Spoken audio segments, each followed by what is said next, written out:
Hi there and welcome to County Matters Wexford, coming to you from the sunny southeast. We have an incredibly diverse programme lined up for you. We talk to artist Michael Rowley about some of the more personal places he's painted in Wexford. We talk to Wexford Festival Opera's CEO Dave McLaughlin about a night of the opera. We also get to find out which came first, the chicken or the egg. And finally, we raise our spirits with a rare interview with Steve Parsons, international ghost hunter extraordinaire. But first, people say that art is a very subjective and a very personal experience. Check this out.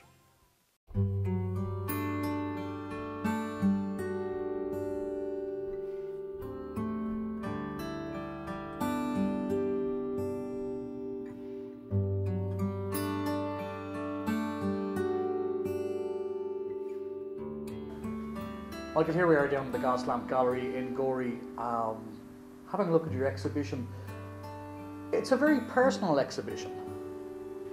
Well, this exhibition is dedicated to my late father, John Poole, lately of Ferns, but who worked for many, many years as a trawler skipper based out of various locations, but finished up in Killybegs and came back to Wexford in 1984 and ran various sort of enterprises, including mushroom farming.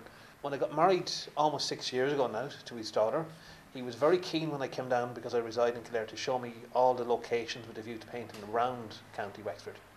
So on weekends down, we would go off in the car on the Sunday or Saturday, whichever, and he'd show me locations from the Hook Head right up to outside Tara Hill. So it's sort of a response. It's my response as an artist to he sort of prompting, shall we say. So what were you doing before you became an artist? Well, I went to college as a mature student, about 22, and never really looked back as such then, because I've been exhibiting since about 1984 professionally. But I started training maybe first foray about 1989 or something like that. So I mean, you know, it's I suppose some people are born artists. They just don't know it, or they lack the mechanism to make it possible for either their entire life or large swathes of life. So kind of art's been there in your blood for quite a while then, really? Probably. I mean, my first adventure into art was about 1989. So what are we looking at? About 25 years ago. So I mean, I've been exhibiting professionally as an artist since about 1994, and I've had various shows. But this is important to me, for apart from the dedication to John, it's sort of it's my first major exhibition down, or solo show in Wexford. Mainly a show around Kildare or Dublin or Sligo, Kerry on occasion as well. There seems to be a running theme of colour use here. There's a lot of greens and a lot of blues. Was there any particular reason for that?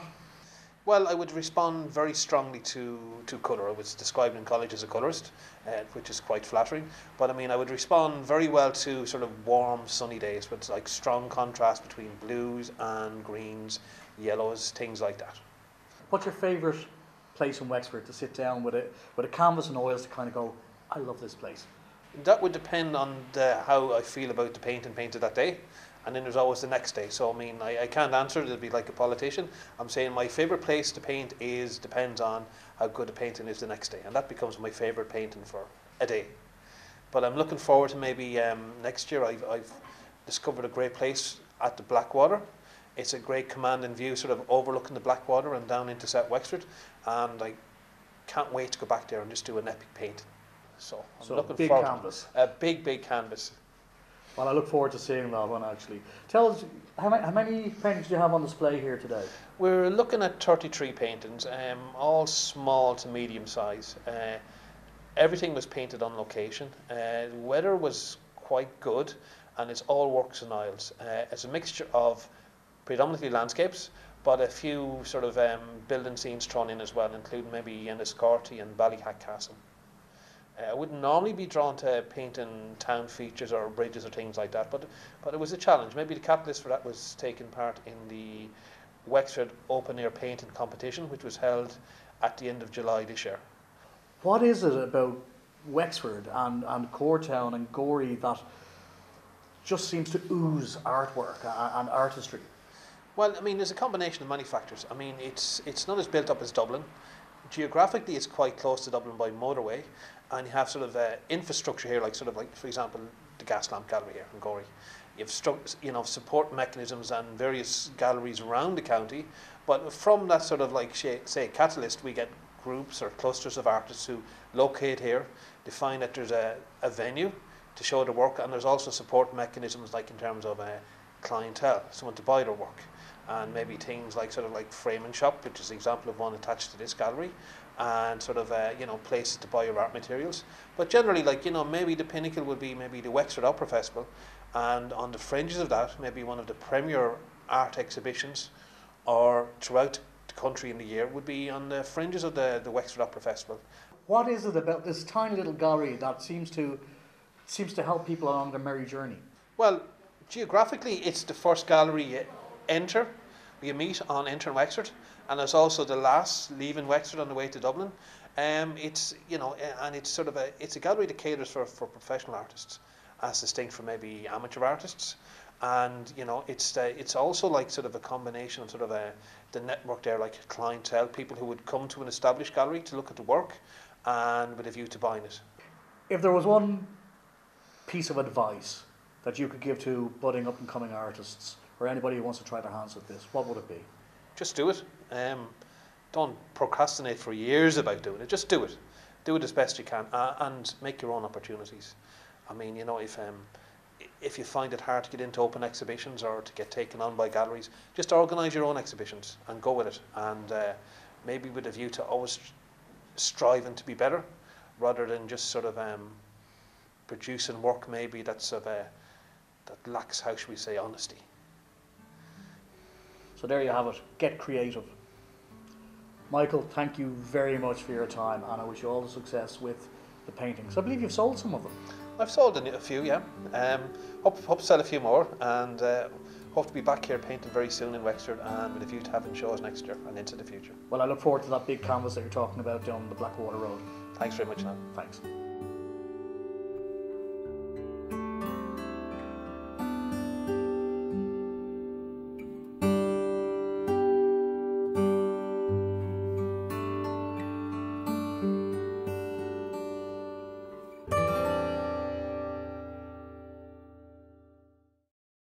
Well, it just goes to prove there's always something new and different in the Gaslamp Gallery here in Gorey.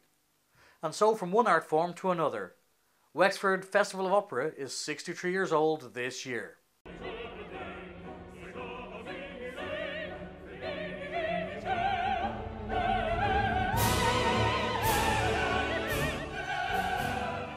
David, here we are down in White's Wexford at the International Opera Festival.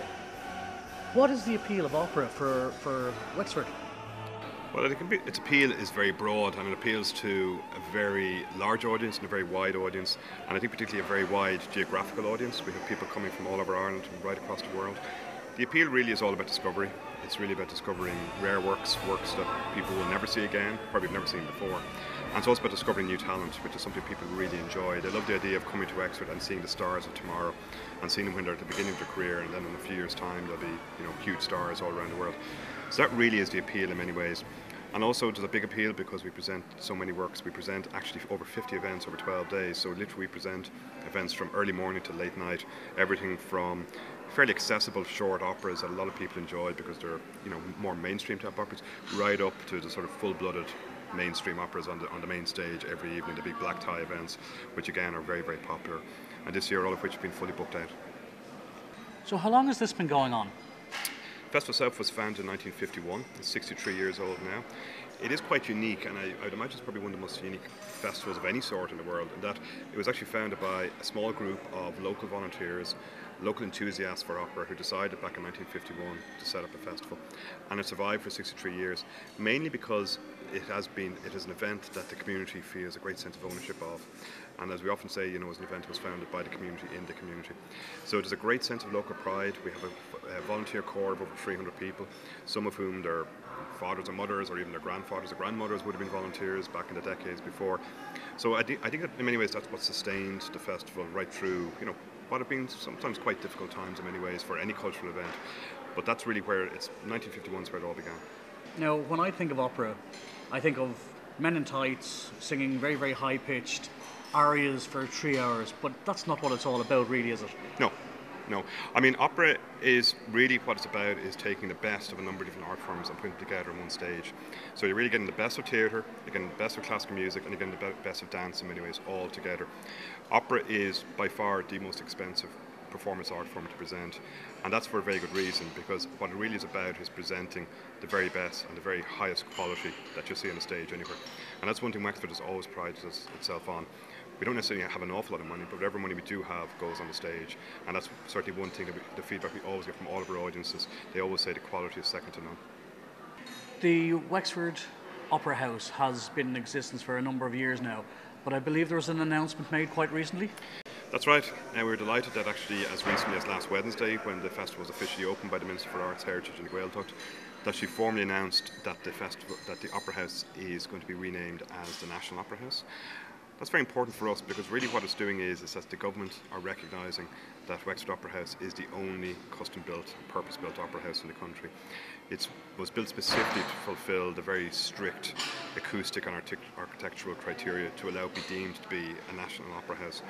So it's important for us that basically now that Ireland finally has a national opera house. Up until last Wednesday it didn't have a national opera house, and in fact it was the only country in Europe without a national opera house. Now Ireland proudly has a national opera house, which is in Wexford. David, it takes an awful lot of man hours and dedication to produce any sort of festival, let alone an international festival of this standard. You must have a real dedicated team of minions at your beck and call.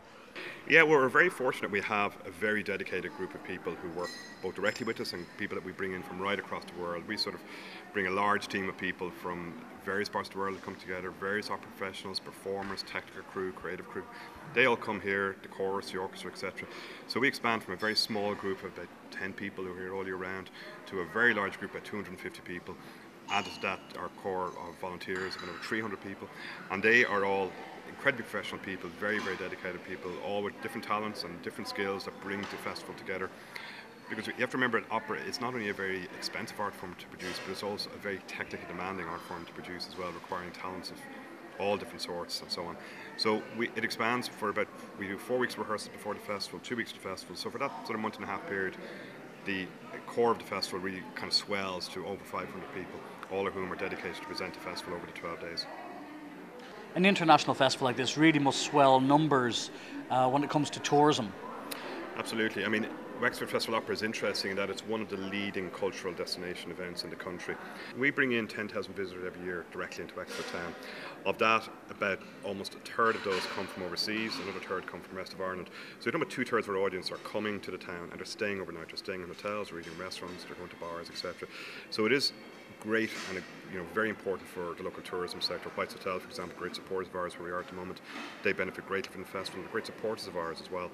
And in fact, the fact that the festival contributes so much from a cultural tourism point of view is recognised by Fáilte Ireland, and they recognise it as being one of the few cultural events that has a genuinely international reputation and brand name.